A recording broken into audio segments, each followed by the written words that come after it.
200 పెట్టి తీసుకున్నాను క్యాప్. అది తీసుకోవద్దాను అది.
Hi friends, welcome to our channel Telangana Harish vlogs.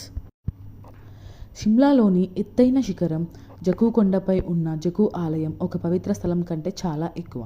ఇది పురాణాలు, చరిత్ర మరియు సాహసాలలోకి ఒక ప్రయాణం. ఈ ఆలయ కథ మనల్ని రామాయణ ఇతిహాసానికి తీసుకెళ్తుంది.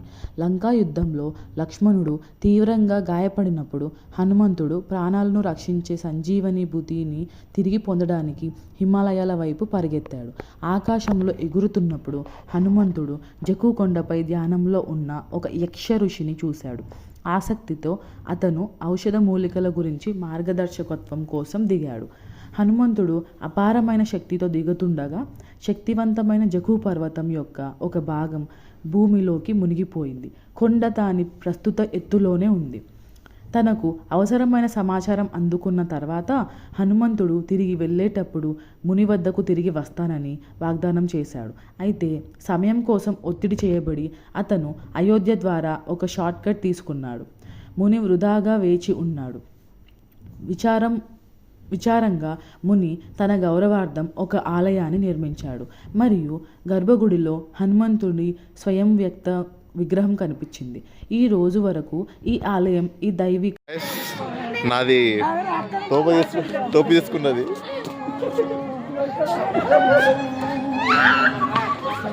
నుండి ఉద్భవించింది. ఇది మానవులకు మరియు దేవతలకు మధ్య వారధిగా వ్యవహరించిన పౌరాణిక జీవులను సూచిస్తుంది. శతాబ్దులుగా భక్తులు ఈ ఆలయానికి తరలివచ్చారు. హనుమంతుడు కోరికలను నెరవేరుస్తాడని మరియు తన భక్తులను హాని నుండి రక్షిస్తాడని చెప్పబడుతుంది. 2010లో నిర్మించబడిన 108 అడుగుల భారీ హనుమంతుడి విగ్రహం దీని వైభవానికి తోడ్పడుతుంది.